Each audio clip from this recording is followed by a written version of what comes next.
Hello everyone, welcome to my channel study studio. हाँ जी बेटा, कैसे हैं आप? आशा है सभी बहुत ही अच्छे होंगे।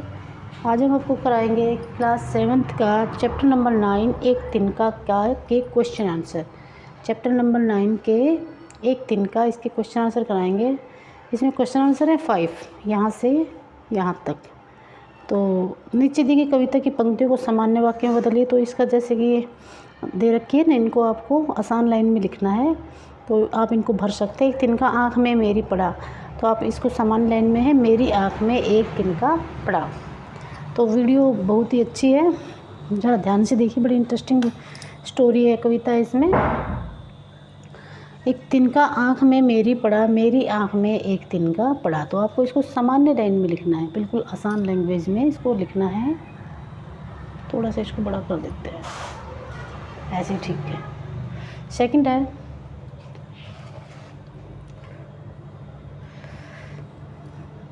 एक दिन जब था मुंडेर पर खड़ा। जब एक दिन मुंडेर पर खड़ा था, तो इसमें आप लिख सकते हैं जब एक दिन मुंडेर पर खड़ा था। यहाँ जब से शुरू करेंगे। जब एक दिन मुंडेर पर खड़ा था, लाल होकर आँख भी दुखने लगी। लाल होकर आँख भी दुखने लगी। आँख भी लाल होकर, यहाँ से लेंगे आँख भी लाल होकर दुखने लगी। आँख भी लाल होकर दुखने लगी। बच्चे अपने कंफर्टेबल कैसे लगता है उनको वैसे कर सकते हैं, तेज़ भी धीरे भी स्पीड को। और इसकी क्वालिटी अगर साफ़ नहीं आ रही है तो आप उसमें एडवांस में जाकर इसकी क्वालिटी को बढ़ा सकते हैं, और जहां आपको ज़रूरत हो स्किप करके दोबारा आप देख सकते हैं। ठीक है, नेक्स्ट देखिए, ऐठ बेचारी दबे पाँव भागी। तो इसमें लिखेंगे बेचारी ऐठ दबे पाँव भागी। जब किसी डब से निकल गया तिनका।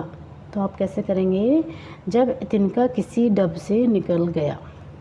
ठीक है, तो ये तो गए क्वेश्चन। अब क्वेश्चन सेकंड देखिए, एक तिनका कविता में किस घटना की चर्चा की गई है जिससे घमंड नहीं करने का संदेश मिलता है। तो एक तिनका कविता में क्या चर्चा है, तो एक बच्चा था घमंड में, तिनका वो खड़ा था, ऐसे यही चर्चा है ना। एक बच्चा है और वो ऐंठ कर घमंड में खड़ा हुआ है, तभी छत की मुंडेर पर उसमें एक तिनका उड़कर आता है और उसकी आंख में गिर जाता है। तो वह बहुत ही बेचैन हो जाता है, उसकी आंख दुखने लगती है, लाल हो जाती है, और लोगों ने उसकी मूठ बनाकर आंख में डाला तो वो तिनका निकल जाता है। तो उसका घमंड चूर चूर हो जाता है, और वह फिर उसके समझ उसको ही ताने देती है। तो ये इसमें वर्णन है कविता में, वही लिखना है। तो आप इसको कैसे लिखेंगे, आंसर में देखिए ऐसे लिखना है।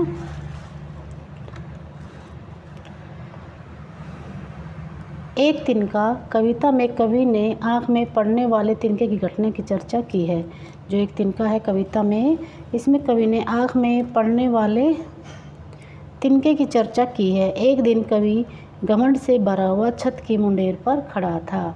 एक दिन क्या है, कवि था, वो खुद के लिए इसमें बता रहा है कि वह छत पे घमंड से भरा हुआ खड़ा था छत की मुंडेर पर।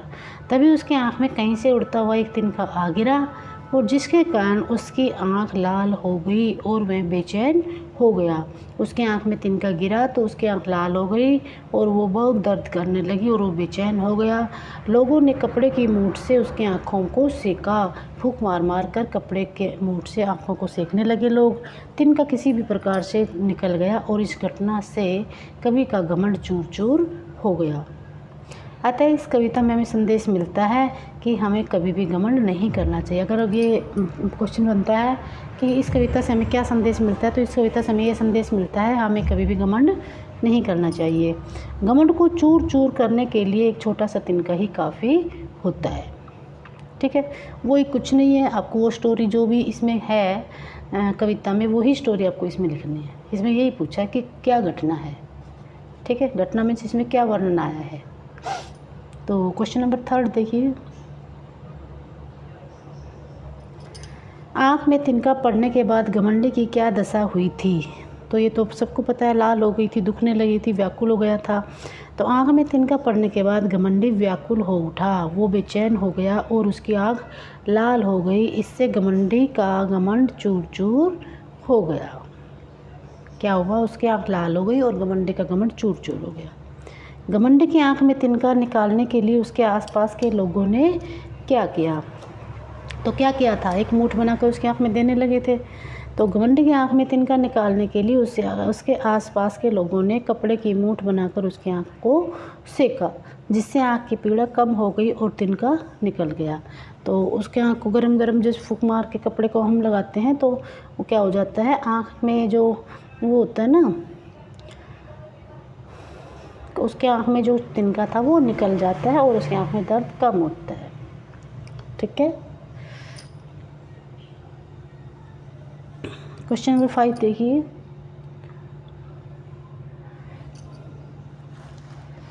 एक तिनका कविता में घमंडी को उसकी समझ ने चेतावनी दी, ऐठता तू किस लिए इतना रहा, एक तिनका है बहुत तेरे लिए। इसी प्रकार की चेतावनी कबीर ने भी दी थी। तिनका कभू न नींद ये पाव तले जो होय, कभू उड़ी आँखिन परे पीर गनेरी होय। तो इसमें एक तो ये इस अयोध्या सिंह उपाध्याय हरिओद ने कहा है ये 2 लाइनें, और 2 लाइनें सेम ऐसे ही कबीरदास जी ने भी अपने दोहों में कहा था। तो इनमें क्या अंतर है, आपको वो अंतर दिखाना है। दोनों में दोनों बात तो सेम है, लेकिन दोनों का तिनके के बारे में वर्णन है, तो आपको इसमें अलग अलग से कैसे दिखाना है। तो सबसे पहले हम देखेंगे फर्स्ट में दोनों में समानता क्या है और अंतर क्या है दोनों स्टैंजा की।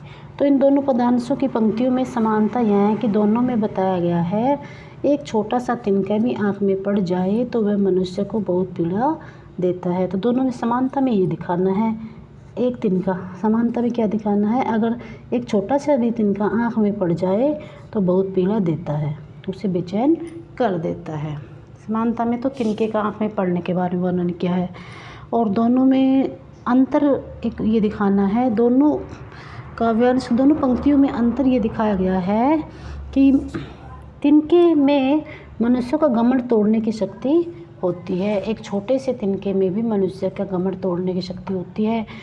और कबीरदास ने भी यही कहा है कि हमें किसी भी साधारण व्यक्ति को तिनके जैसी तुच्छ वस्तु नहीं समझनी चाहिए। हमें किसी भी, कबीरदास जी ने ये बताया अपने दोहे में कि हमें किसी भी तुच्छ व्यक्ति को, किसी भी गरीब व्यक्ति को, कमज़ोर व्यक्ति को तुच्छ नहीं समझकर उसकी निंदा, उसकी बुराई नहीं करनी चाहिए और न ही उसे तंग करना चाहिए, क्योंकि न जाने कब एक तिनका उड़कर आँख में पाँव पड़कर दर्द देता है। इसी प्रकार एक छोटा सा साधारण व्यक्ति भी न जाने कब नुकसान पहुंचा सकता है। जिस प्रकार एक तिनका उड़कर हमारी आँख में नुकसान पहुंचा देता है, दर्द पहुंचा देता है, उसी प्रकार एक साधारण व्यक्ति भी न जाने कब हमें कितना बड़ा नुकसान कर दे। तो हमें किसी भी व्यक्ति को, साधारण से व्यक्ति को, उसको तुच्छ नहीं समझना चाहिए, उसकी निंदा नहीं करनी चाहिए। ये इसमें अंतर दिखाना है दोनों में। इसके बाद हम इसके शॉर्ट क्वेश्चन आंसर देखेंगे। शॉर्ट क्वेश्चन आंसर इसके 8 हैं, ये इसी में करवा देंगे। यहाँ से देखिए,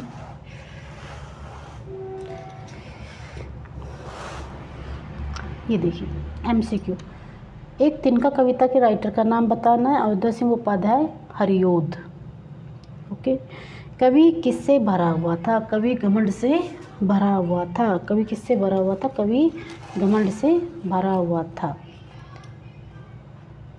कवि कहाँ खड़ा हुआ था, कवि मुंडेर पर खड़ा था, छत की मुंडेर पर।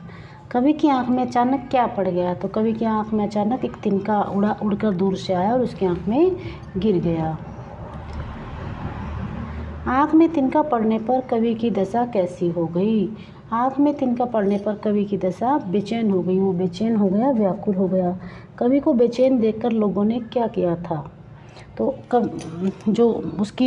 जब उसके आँख में तिनका पड़ा तो वो बेचैन हो गया। तो वहाँ के जो आसपास लोग खड़े थे उन्होंने कपड़े की मूठ बनाई और उसकी आँख को सेकने लगे फूंक मार कर, ताकि उसको रिलीफ मिल सके, आराम मिल सके। अंत में कवि की समझ में क्या आया, घमंड नहीं करना चाहिए। लास्ट में कवि की समझ में आया कि उसको घमंड नहीं, किसी को भी घमंड नहीं करना चाहिए। एक तिनका किसके लिए पर्याप्त है, एक तिनका घमंड चूर करने के लिए पर्याप्त होता है। ठीक है, घमंड चूर करने के लिए एक तिनका ही पर्याप्त है। ओके, वीडियो छोटी है, कोई बड़ी नहीं है, आप अच्छे से इसको पढ़ना। क्वेश्चन आंसर सभी अभी इसमें आपको समझ में आ जाएंगे पढ़ते के साथ। और वीडियो आपको अच्छी लग रही है तो लाइक एंड सब्सक्राइब कीजिए। Thank you very much.